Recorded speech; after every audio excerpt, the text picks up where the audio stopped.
Case number 7, that is regarding the force of the jet on the series of moving curved plate. This plate is similar to the half bucket of the Pelton wheel, and theta 1 is 0 in this case. So in this case, we will discuss how you will draw the velocity triangles. Consider the inlet tip. In this case, the velocity v1 is known to us, and also the value of u1 is known to us. We can draw these two velocities on scale, and according to their given direction, we can plot them. So this is v1 and this is u1. v1 is vector ab and u1 is shown with vector ac. Their difference will give us vector vr1. The jet will enter with the velocity vr1 in the bucket. It will glide on the surface and it will leave the bucket at the outer tip with the velocity vr2. Further, you know the velocity at the outlet tip of the bucket with which it is moving. So you know u2, you can draw the value of u2 on scale, and that will be the line GF. Then you will connect this point E with point F, that is the absolute velocity at the outlet tip, it is v2. Then draw a vertical line from E until it intersects this line GF, that is the force velocity, that is the flow velocity Vf, and this component HF is now Vw, it is the whirl velocity. Vf is the vertical component of this V and Vw is the horizontal component of this V. Further, theta and beta are the angles. Theta is the angle which VR is making with the horizontal, and beta is the angle which V is making with the horizontal. Now we should keep in mind few points regarding the velocity triangles when we are drawing them. So first point is that direction of VR1 and VR2 should be tangential to the inlet and outlet tips of the plate for the shockless entry and the shockless exit. VR should be equal to the difference of the vectors V minus U. These velocity triangles are assumed, so apply the following numerical check on them, that is VR2 cos of theta 2 should be less than U2. Now if above check does not satisfy, then it shows that the velocity triangle is not correct, our assumed shape is not correct, and we need to modify this. Now consider a jet of the water striking at the inlet of the series of the moving curved plates as shown in the figure. Let V is the diameter of the jet, A is the cross-sectional area, that is pi d square by 4, Q is the discharge, that is A into V, V is the velocity of the jet, and M is the mass flow rate, that is rho into Q. Over here, rho is the fluid density. Consider the inlet and outlet tips and the velocity triangles at both the tips. Over here, V1 is the velocity of the jet at the inlet tip. U1 is the velocity of the plate at the inlet tip, that is the peripheral or the tangential velocity. The formula is pi d n over 60. For U1 it is pi d1 n over 60, and for U2 it is pi d2 n over 60. In this case we are assuming that both of these velocities are same, and that is taken as U. Vr1 is the relative velocity at the inlet tip, it is V1 minus U1. Theta 1 is the main angle at the inlet tip, it is 0 degree for this case, and beta 1 is the guide plate angle, and it is also 0 degree for this case. Similarly, V2, U2, VR2, theta 2 and beta 2 are the corresponding values at the outlet tip of the vane. Uh, Also, these were missing in the previous inlet tip parameters. So over here VW2 is the whirl velocity at the outlet tip. It is the horizontal component of V2, and it is coming from V2 cos of beta 2. Vf2 is the flow velocity at the outlet tip, and it is the vertical component of V2. It is coming from V2 sine of beta 2. Now rest of the procedure is same. If we have to find out this f, you will first find out fn and ft by applying the impulse momentum equation along the x and y axis, and then the resultant will give you f and alpha. So first of all, applying the impulse momentum equation along the x direction, that is summation of the forces along x is equals to mass flow rate into rate of change of the velocity, and over here the velocity will be the relative velocity. Also over here you have to see that you can find out the force Fn by using the whirl velocity. So these are both approaches which can be used to find out the force Fn. Over here we will discuss both of these one by one. So Fn, by using the by using the relative velocity, is coming as Fn is rho q Vr1 plus Vr2 cos of theta 2. This is for the real plates, and as practically Vr2 is less than Vr1.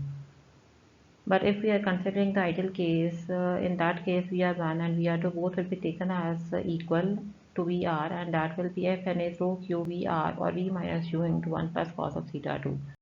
This is the equation for the ideal plate. Now as the plate is moving, so we will find out the work done and the efficiency. So work done per second by the series of the moving plates is Fn into u. This is the relation for Fn. It will be multiplied by u over here.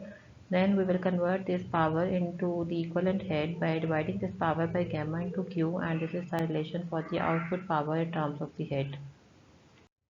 The input power in terms of the head is V square by 2g. Then the ratio of the output and input in percentage is giving us the efficiency. Now the alternative way to find out Fn is by using the whirl velocity. So remember that either you are using the whirl velocity or you are using the relative velocity, you will get the same equation for Fn. So it is your choice that whatever is convenient for you, you can go with that approach. So over here, summation of Fx is equal to mass flow rate into Vw2 minus Vw1. Vw2 from this triangle is equals to the difference of this u2 and this component gh, which is Vr2 cos of theta 2. And over here V1 is Vw1. So on simplification, you will find out this equation. It is similar to one which you have already derived by using the value of Vr. Fn is rho q Vr1 plus Vr2 cos of theta 2. This is for the real plates. For the ideal, it will be Fn is rho q Vr1 plus cos of theta 2.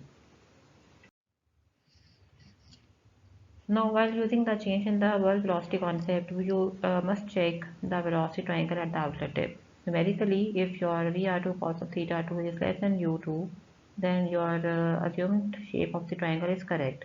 But if when you put the numerical values and this check is not satisfied, it means that your assumed shape is not correct and you have to modify the shape of this triangle, and it will be modified to this. So this check is not for the relative velocities, and you can see in this figure the direction and the magnitude of the whirl velocities has changed. Now further, if you have to find out Ft, for that you will apply the equation along the y-axis, and this is your equation. Ft is rho q minus Vr2 sine of theta 2. This is for the real plate, and for the ideal, Ft will be minus rho q Vr sine of theta 2. The resultant of Fn and Ft will give us F, and the inclination is angle alpha, that is tangent inverse of Ft and Fn.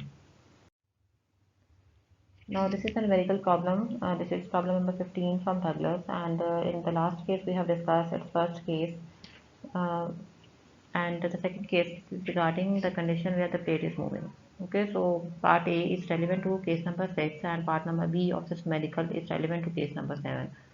We have already discussed part A solution. Today we will discuss only this part B. So area and discharge are given over here. So for part B, this is the figure. I have shown the velocity triangles, and you will apply the equation. This is the equation for Fn. So over here you can see that you need the value of Vr, and you are given with the value of V.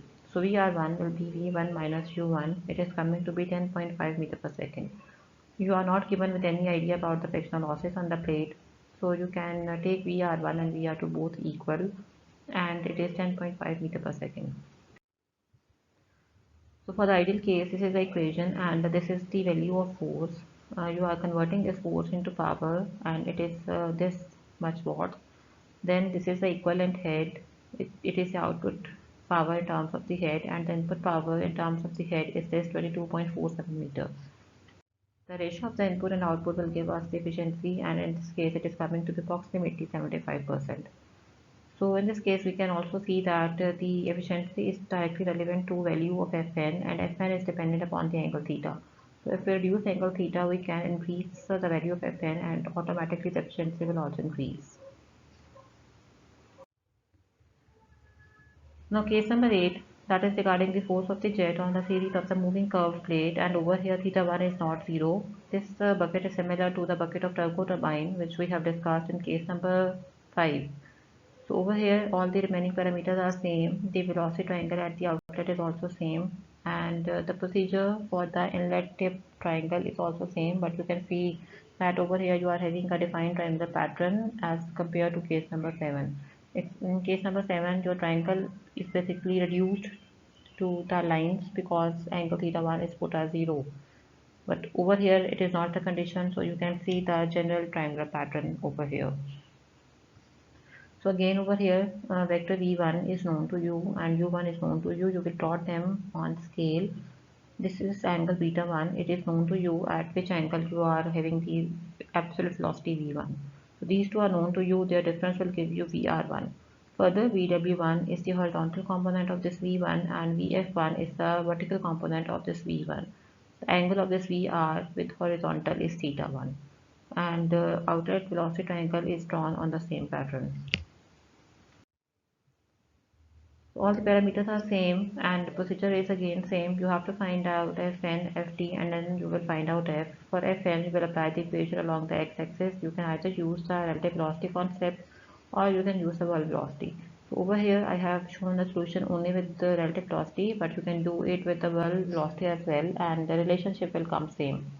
So Fn is rho q Vr1 cos of theta 1 plus Vr2 cos of theta 2. This is for the real plate. And for the ideal it will be rho QVR cos of theta 1 plus cos of theta 2. We have already discussed that for the turbo turbine, if you have to increase Fn, you should decrease the value of theta, and it will give you maximum value when theta 1 and theta 2 are put as 0. So in this case Fn maximum will be 2 rho QVR. Practically this theta can range from 0 to 15 degrees. Further work done per second is Fn into U, and equivalent head is coming in this equation number 5. The input power in terms of the head is V square by 2G, and their ratio will give us this efficiency. This is the efficiency of the turbo turbine as it is the bucket of a turbo turbine. Now to find out Ft, you will apply the equation along the y-axis, and this is the equation for Ft for the real plates. For the ideal plate, VR1 and VR2 both will be taken as same, and Ft will be rho QVR sin of theta 1 minus sin of theta 2. F will be resultant of Fn and Ft, and alpha will be tangent inverse of Ft over Fn. Now this is problem number 20. This is relevant to this case, and in this case you are given with the mass flow rate V1 U beta 1 is given, theta 1 is not given, theta 2 is also not given, but we are given with the angle of deflection, that is 150. So we can find out theta 2 by the difference of 180 and deflection angle, it is 30 degree. We have to find out the value of Fn and the power.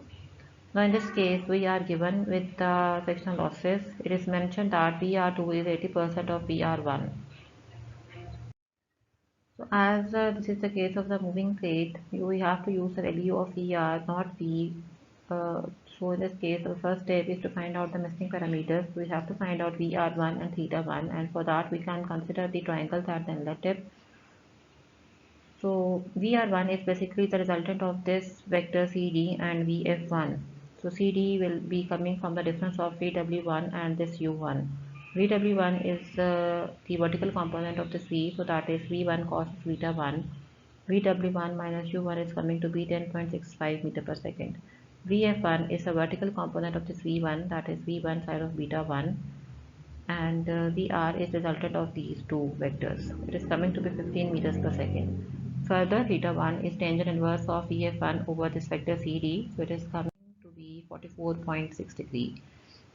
And lastly, Vr2 is given as 80% of 15, or Vr1, it is coming to be 12 meter per second.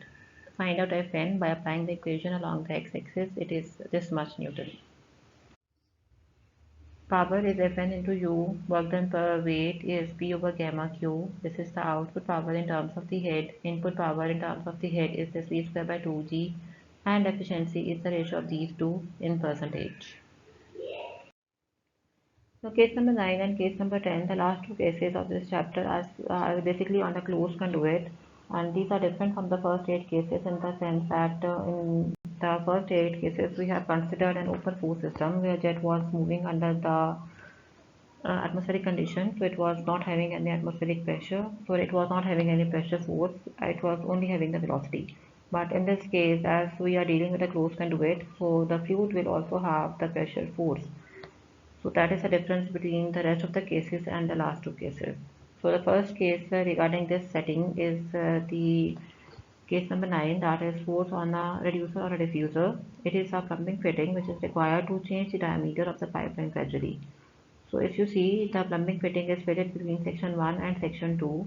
If the flow is from section 1 to section 2, this fitting is reducing the flow area, so it is acting as a reducer. But if the flow is taking place from section 2 to section 1, then the same plumbing fitting will act as a diffuser as the flow area is increasing along the flow direction. So it depends upon the flow condition. So consider the flow of the fluid in the reducer as shown in the figure. We are considering the flow from section 1 to section 2. So this case is particularly for the reducer. Rho is the fluid density, Q is the discharge, M is the mass flow rate, and F is the force exerted by the reducer on the fluid, which is exactly equal to the force of the fluid on the reducer. Consider two sections of the reducer, section 1 and section 2. D1 is the dia at the section 1, A1 is the cross-sectional area at section 1, Z1 is the elevation head at section 1. It is equal to Z2. P1 pressure at section 1, P1 by gamma pressure head at section 1. Please ignore this typing mistake. V1 is the velocity of the fluid at section 1 and V1 square by 2G is the velocity head at section 1. Similarly, you have the similar parameters at section 2 and further HL is the head loss between section 1 and section 2. Now if you have to find out this force F, you can see that it is totally horizontal. So you don't need to apply the equation along the y-axis. You can find out this force F by applying the equation only along the x-axis. So that is coming to be as this F is P1A1 minus P2A2 plus rho Q V1 minus V2. Over here, P1A1 is the pressure force at section 1 and P2A2 is the pressure force at section 2. V1 and V2 are the velocities at section 1 and 2 and they will be different as the area of the flow is different at these two sections. Now over here you can study the effect of the flow condition on this force or on this equation also. If you attach a control valve at the end of section 2 and if you close that valve flow fully, then the flow from the conduit will be 0, and if you don't have any flow or discharge, then the velocity will also be 0. So if it means that if the discharge is 0, this whole term which is having V1 and V2, that will become 0. But pressure will not be 0. You will always have a pressure in the closed conduit. Either you have the flow or not, but the flow conditions can affect the values of P1 and P2. So if you are not having any flow, then obviously you don't have any loss of the pressure energy. In that case, P1 and P2 should remain same, but you will always have some value even if you don't have the flowing condition of the fluid in the pipe. Okay, so if you have the fluid in the pipe, either it is moving or not, you will always have the pressure over there. Now, problem number 24. This is the case where you're having the fluid as water. It is moving from this reducer from section 1 to section 2. D1, D2, P1, V1 and HL are given. You have to find out the value of the force F. Now if you can recall the equation for force F, you can see that you have few parameters in the equation which you have to initially compute before using the equation. So first of all, we will try to find out the missing parameters in the data, that are P2 and V2 and the values of A1 and A2. After that, we can apply the equation of F and we can find out the value of the force. So A1 is pi D1 square by 4 and A2 is pi D2 square by 4. D2 will be calculated by using the equation of continuity, and finally P2 will be calculated by applying the energy equation between section 1 and section 2. It is coming to be 390 kilopascals, and to put the values in the equation of force, it is coming to be 150 kilonewton. Now case number 10, that is the force on a reducer bend. It is a plumbing fitting which is required to change the diameter and direction of the pipeline. Consider a reducer bend which is shown in the figure, the center line of which lies in the horizontal plane. So you can easily consider that this bend is on the horizontal plane. This is a horizontal curve, it is not a vertical curve. So in this case, your Z1 and Z2 both are equal. So let rho is the fluid density, Q is the discharge, M is the mass flow rate, phi is the reflection angle, Fx is the force on the reducer bend on the fluid in the x direction, which is exactly equal to the force of the fluid on the reducer bend along the x direction. Similarly, Fy is along the y-axis and F is the resultant of the force of the reducer bend on the fluid. Now consider two sections of the reducer bend. V1 is elevation at section 1, it is equal to V2. P1 is the pressure at section 1, P1 by gamma is the pressure head at section 1, V1 is the velocity of the fluid at section 1, V1 square by 2g is the velocity head at section 1, and D1 is the diameter of the pipe at section 1. Similarly, you have all the same parameters at section 2. Now in this case, your F will be inclined because your conduit is inclined. So you have to apply the equation along x and y axis both. They will give you Fx and Fy. Their resultant will then give you F and angle alpha. To find out Fx, apply the equation along the x-axis. So in this case, you can see that the forces at section 1 are totally horizontal, but at section 2 it is inclined. So at section 2 you will have the components of the forces and velocities along x and y both, but at section 1 you have the component only along the x-axis.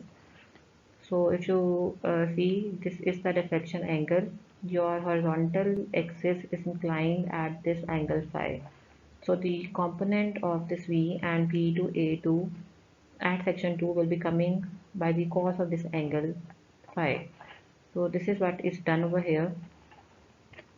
Fx is coming to be this P1A1 minus P2A2 cos of phi plus 2qV1 minus V2 cos of phi. So you can see the forces and the velocities are at section 1 are totally horizontal, but at section 2 these are inclined. So you can see the components with the cos of phi. Similarly, for Fd or Fi, you will apply the equation along the y-axis, and Fi is coming as sin of phi rho qV2 plus P2A2. Over here, the vertical component of the forces and the velocities at section 1 are 0. F is the resultant of these two, and alpha is tangent inverse of Fi and Fx. So this is problem number 25, and this is regarding the case on the reducer bend. It has two cases or two parts. In the first part, the flow is 0, and in the second part, the flow is 0.85 cubics. Diameters are given, and the reflection angle is also given. First of all, we will find out areas A1 and A2. For the part A where the discharge is 0, that will make V1 and V2 as 0 through the equation of continuity, and if you apply the energy equation, you can see that P1 and P2 both will be equal, and as I have said, if you don't have any flow, you will not have any loss in the pressure energy, so these two should be same. In this case, we will find out Fx by applying the equation along the x-axis. Fy will be computed by applying the equation along the y-axis. This is the resultant, and this is the angle of inclination of that resultant with respect to the horizontal. Now in the part B, the charge is not 0. It is given as 0.85 cubics. V1 is Q over A1 and V2 is Q over A2. Apply the energy equation, and over here HL is not given, so you can take its value as 0. This will give you P2. Apply the equation along the x-axis to find out Fx. Apply the equation along the y-axis to find out Fy. The resultant and the angle of inclination alpha is computed as around 20 degrees. Assignment number 1 is already shared with you regarding this chapter. That includes some solved examples and some practice problems as well.